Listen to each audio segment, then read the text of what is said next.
I remember one of my clients, Mary. In the counseling room, she sat right across me.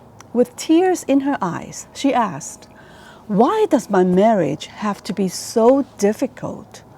All I want is to be happy." Her question stayed with me long after she left. We all understand Mary's feelings. For years, we've been taught that happiness is a single recipe. Get a nice job, find the right partner, and buy a nice home. But if it were true, why are so many of us left feeling empty and searching for more? The truth is, we've been looking for happiness in the wrong place. It isn't a destination. It is a treasure hunt. Welcome to Fullness of Life. My name is Joyce Li. By profession, I'm a project consultant and a retired psychotherapist. This is the Grandma's Guide to living a resilient, authentic, and flourishing life through simple living. Let's look at this question more broadly. What does happiness really mean? Happiness isn't just having a tasty treat or spending a fun day at the beach. It can be deep, fleeting, or even an awestruck moment. Happiness is bigger than just positive emotions. It's also about doing something you love, contributing to others, and having a spiritual anchor. This insight helped Mary find the courage to cultivate deeper satisfaction in her own marriage, and it can help you navigate your own life as well. Today, I'm taking you on a journey through Squamish to explore the 4 distinct dimensions of happiness and show you how cultivating each can help you stay resilient no matter what life throws at you. I'm a frequent visitor of the Squamish Feather Park. Today is even more special because I'm joined by my husband and 2 grandchildren who came all the way from Ontario to visit me. It's moments like these that remind me just how many different ways we can experience true joy. Our late Dr. Paul Wong, a wonderful teacher and psychologist, shared a profound insight with us. He said, happiness comes in distinct forms, each touching a different parts of who we are. Here are the 4 types of happiness according to Dr. Wong: Hedonic, Prudential, Eudaimonic, and Chaironic. Understanding these 4 types of happiness can help us live more fully and meaningfully. Let's dive right in. First, Hedonic Happiness. This is the joy we feel in life's simple, everyday experience. It's the moment of delight when you bite into your favorite gelato black sesame ice cream, or laugh through an adventure movie with your friend, or sharing a sushi bento box with your buddy. It's light, it's fleeting, but it matters. These are the moments that brighten our days. Think about the simple pleasure of the wind in my hair as I bite today, or the shared laughter with your grandkids. Those are pure hedonic moments. Next, we have Prudential Happiness, which springs from doing what you're good at, and you're doing something you truly love. It is that wonderful sense of flow when you are completely immersed in an activity that you enjoyed. When I'm writing or knitting a sweater or sewing a dress for my grandkids, I often become so engaged in the process that I completely lose track of time. I've even stayed up until the wee hours of the morning just to finish a sewing project. Today, watching my granddaughter completely absorbed in sketching the park, I saw Prudential Happiness in action. Her talent, her focus, that deep fulfillment she felt, it was inspiring. Then there's the Eudaimonic Happiness. This one runs deeper and touches your soul. It's the joy that arises when you live with purpose and contribute to something greater than yourself. Eudaimonic happiness came from a Greek word, eudaimonia. Aristotle, the Greek philosopher, introduced eudaimonia as the ultimate goal of human life. emphasizing the importance of rationality and virtue, such as courage, in achieving true happiness and fulfillment.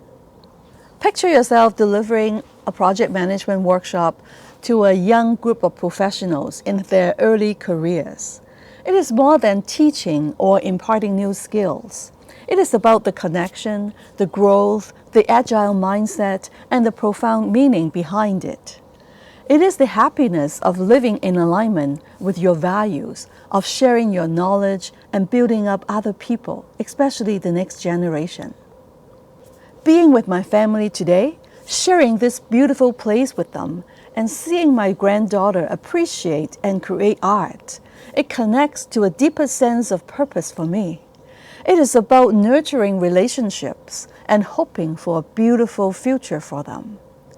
It takes courage and commitment to preserve the richness in families. Now we arrive at Chaironic Happiness, often described as the most transcendent of all. Is that profound sense of feeling cherished, upheld, or blessed by a greater being. For me, it's my Creator, my God. For you, it might be a connection to the universe, or to a higher power, or even a deep spiritual resonance with something immense. It is a feeling of being part of something grand and compassionate. It often arrives unannounced, like the roaring shore of the crushing waves against the shoreline, contrasting the quiet brush of grace, reminding you that you are not alone.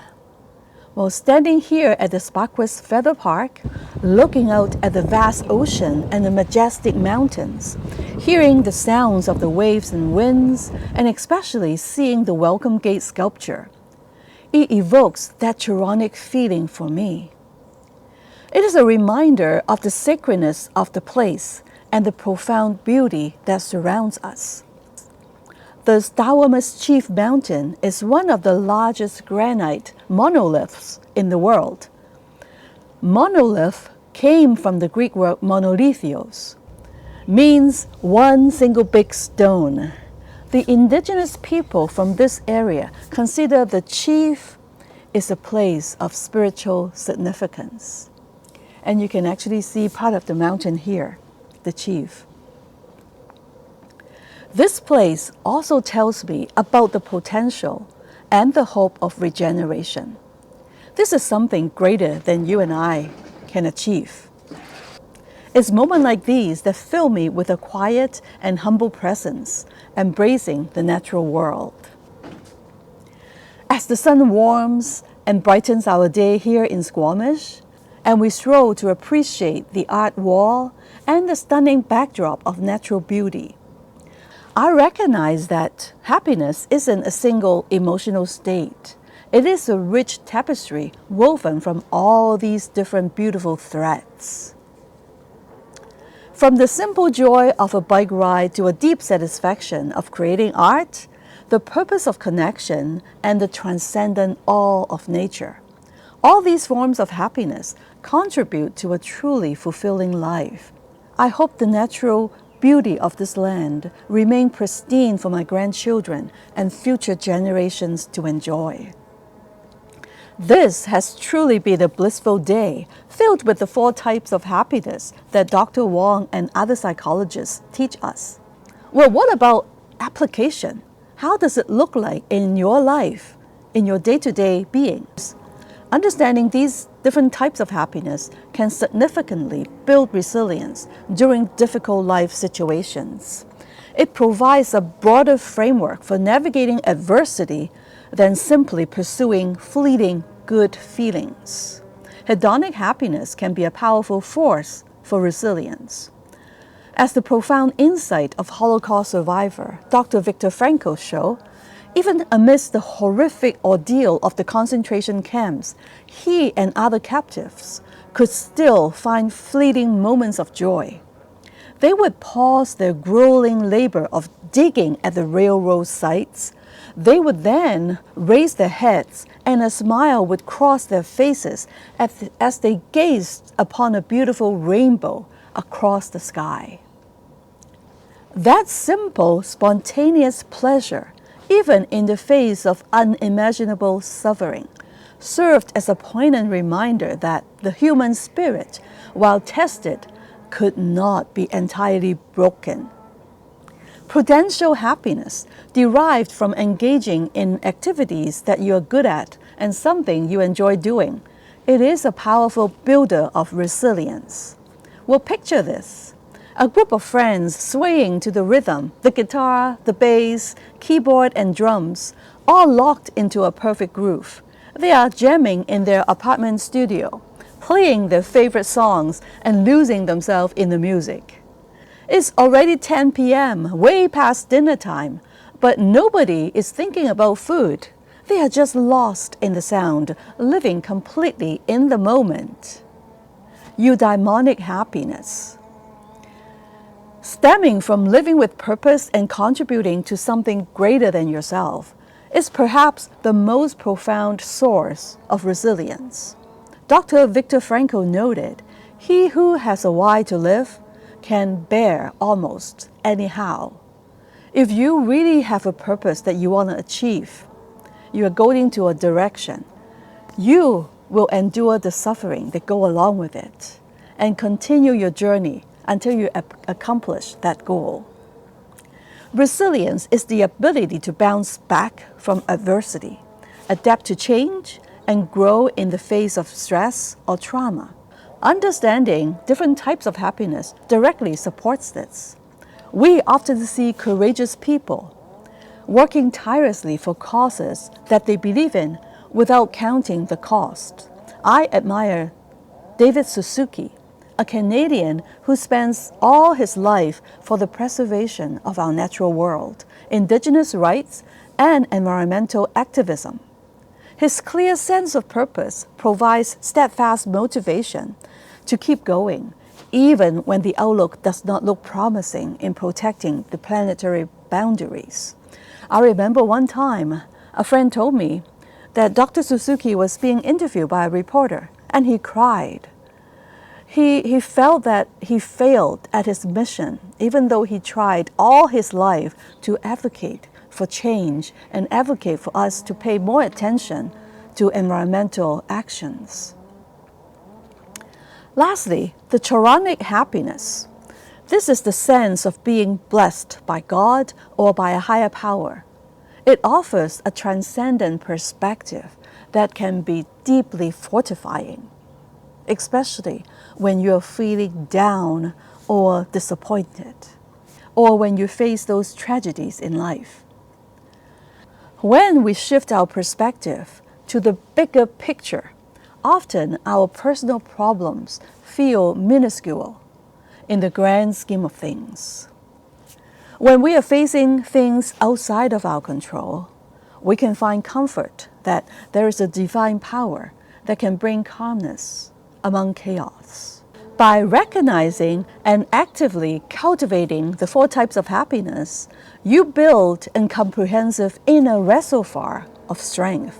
When one source of happiness is diminished by different life circumstances, such as a tough job laid off, or a relationship breakup, or a severe illness, you have other wellsprings of joy and purpose to draw upon, enabling you to adapt, recover, and ultimately flourish in living your best life.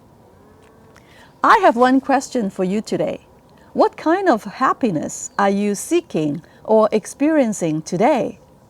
Maybe it's picking up a long-forgotten hobby, or simply pausing to appreciate a beautiful moment like this. Share your thoughts in the comments below. Let's encourage each other to find more meaning in our daily life. Until next time, go on a treasure hunt to find the 4 types of happiness. See ya!